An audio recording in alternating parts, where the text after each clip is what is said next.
le Burkina Faso, engagé depuis des années dans une lutte sans merci contre le terrorisme, viendrait de franchir un Rubicon de technologie et de stratégie, l'acquisition de missiles balistiques. Et jamais une armée du Sahel n'avait affiché une telle puissance de feu, mais au-delà de la parade militaire et de la fierté nationale, une question brûlante s'installe sur toutes les lèvres. À quoi serviront ces engins de précision? Le Burkina a-t-il acquis ou non des missiles balistiques intercontinentaux ces derniers temps? Bon, l'information, vous l'avez rappelé dans votre introduction, elle est surtout passée sur les réseaux sociaux. C'est sur la toile que l'information a beaucoup circulé. Et les autorités burkinabées, il faut le rappeler, n'ont pas communiqué sur cette acquisition. Mais il faut dire que de manière générale, les États ne communiquent pas souvent sur ce genre de choses. Ce n'est pas, d'ailleurs même en Afrique, ce n'est pas une tradition pour les États africains et même plus généralement dans le monde, il y a beaucoup d'États qui ne communiquent pas vraiment sur les acquisitions. Donc c'est des armes stratégiques qui servent à exercer son influence et à combattre à très longue portée, mais qui en réalité ne fait pas, encore une fois, l'objet de communication. Toutefois, nous avons quand même essayé de vérifier certaines sources. Il y a des sources qui sont généralement très bien renseignées, qui font la cartographie des armes qui sont disponibles dans chaque État à l'échelle mondiale. Et ces sources, c'est des instituts, c'est des organisations qui sont spécialisées en cette matière. Vous avez une organisation comme le CIPRI, Arm Transfer Database, qui est basée par exemple en Suède. Et nous avons scruté un peu le site de cette structure et cette information... Vous n'avez pas de traces des armes? Non, on n'a pas de traces. Même en Afrique, et même le site de l'UROCA. L'UROCA, c'est une organisation, enfin c'est une structure de l'ONU. C'est la structure qui est officielle, qui permet à l'ONU d'avoir donc les bases de données officielles des armes et des munitions qui sont disponibles au niveau de chaque pays. Mais même sur le site de cette structure qui est reconnue, il n'y a vraiment pas de traces apparentes de ces armes qui sont disponibles. Mais toutefois, nous parlons quand même, les réseaux sociaux ont parlé c'est récent. On nous parle de fin décembre et début janvier. Donc c'est récent.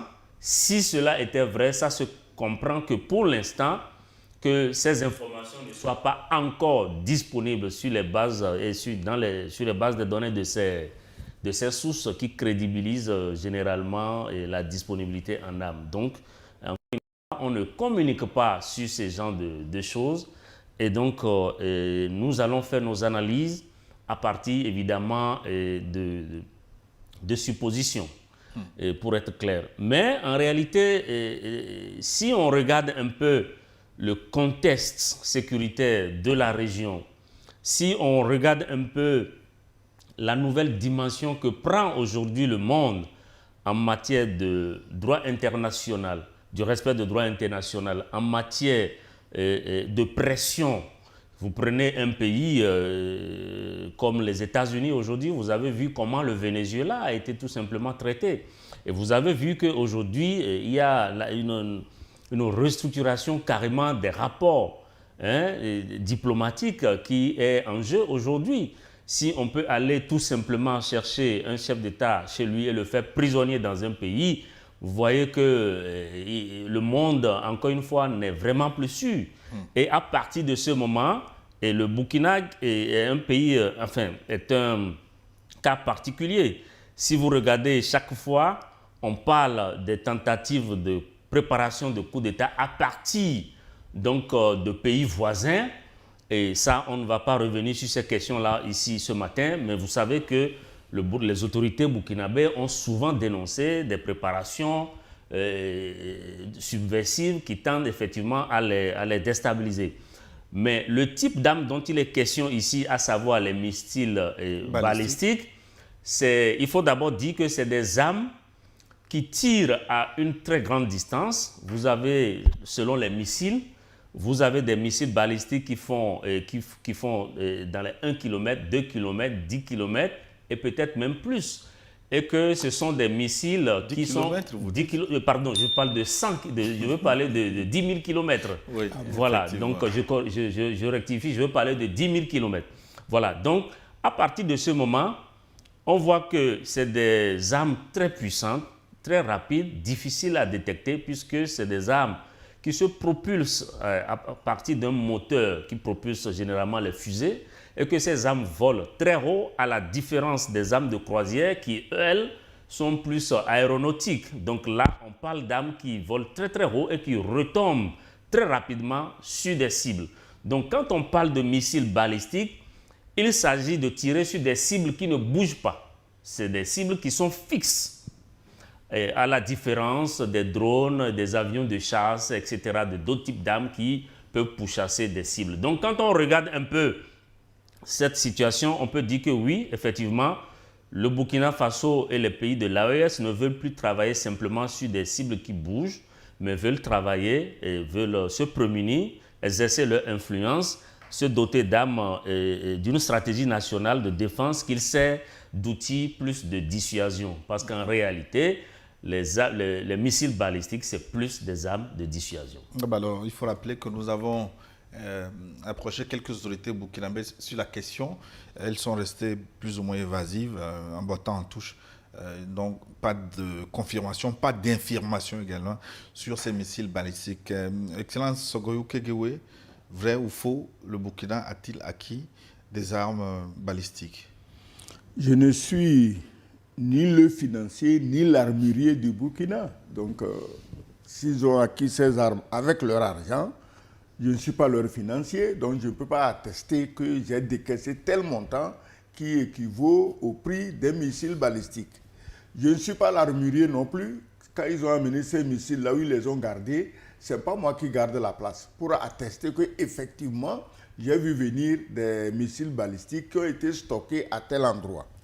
Ce que je vais dire, effectivement, la nouvelle s'est beaucoup éparpillée sur les réseaux sociaux.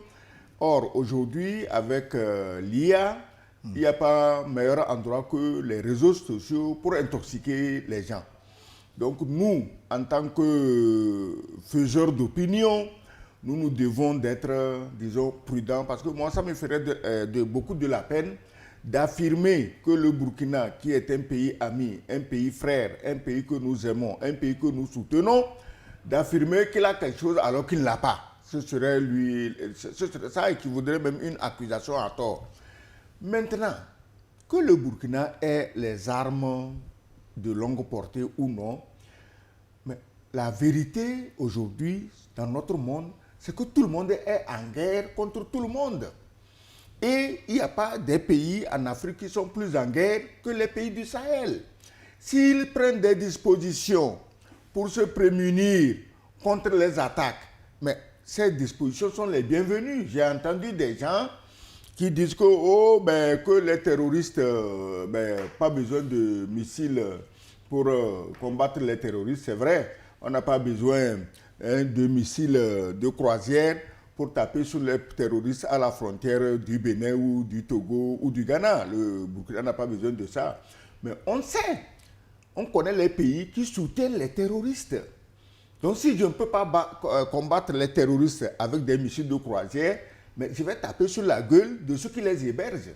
Parce qu'il faudrait qu'un jour, les pays de l'Afrique de l'Ouest qui se vantent sous le label CEDEAO, un label terroriste, qui se vantent du label CEDEAO et qui hébergent des gens dont l'objectif clair et net affiché est de déstabiliser le Sahel, mais il faut traiter le mal à la source. Si, ne serait-ce qu'à cause de ces gens, 2 ou 3 bons missiles peuvent apporter de l'ordre et la paix. Donc moi je dis que, missiles de croisière ou non, missiles balistiques ou non, les pays du Sahel, dont le Burkina, ont entièrement raison de s'équiper parce que leurs ennemis, ce n'est pas 2 ou 3 types aux pantalons coupés en sandalettes dans le désert, mais c'est des bureaucrates, des terroristes en col blanc assis dans les bureaux climatisés des villes et des pays qu'on connaît. Mais s'il faut un jour envoyer un missile là-bas pour calmer les nerfs de tout le monde, il ne faut pas hésiter. Parce que eux, quand ils envoient tuer les Burkinabés, les Maliens et les Nigériens, mais on ne dit rien. Il n'y a plus de justice internationale. Il n'y a pas la CEDEAO. Il n'y a pas l'Union africaine. Il n'y a pas l'ONU.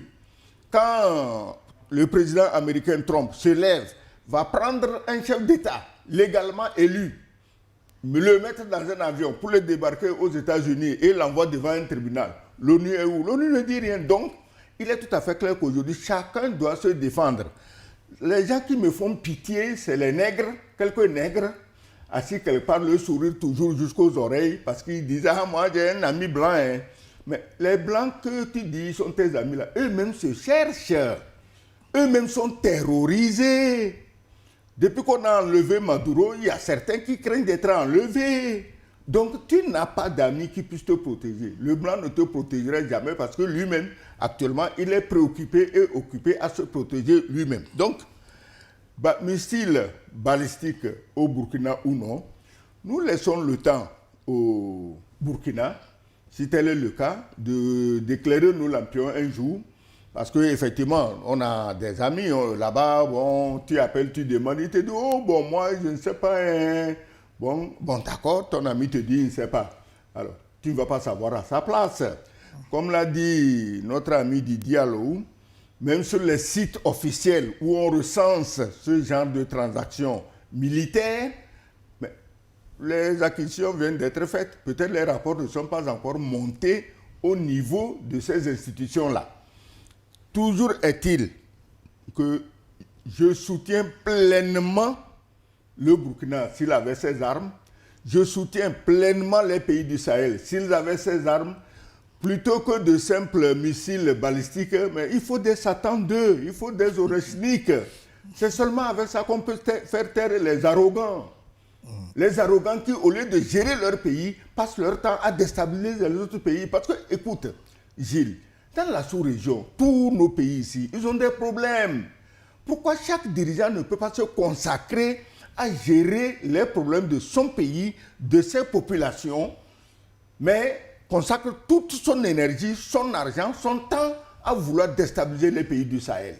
Donc, moi, je dis qu'il faut que chacun s'occupe de ses oignons. Si tu laisses ton pays, tu viens t'occuper de moi, même ici, au Resnik, tu les auras. Alors, les images que vous avez vues tout à l'heure, les images de missiles, il faut les prendre avec beaucoup de prudence, parce qu'il y a des publications qui estiment que certaines de ces images ont été générées par l'intelligence artificielle. À prendre avec beaucoup de prudence, donc. Alors, Didier, alors vous l'avez dit, les missiles en question, les missiles balistiques ne sont pas adaptés à une guerre contre les groupes mobiles, enfin, et dispersés.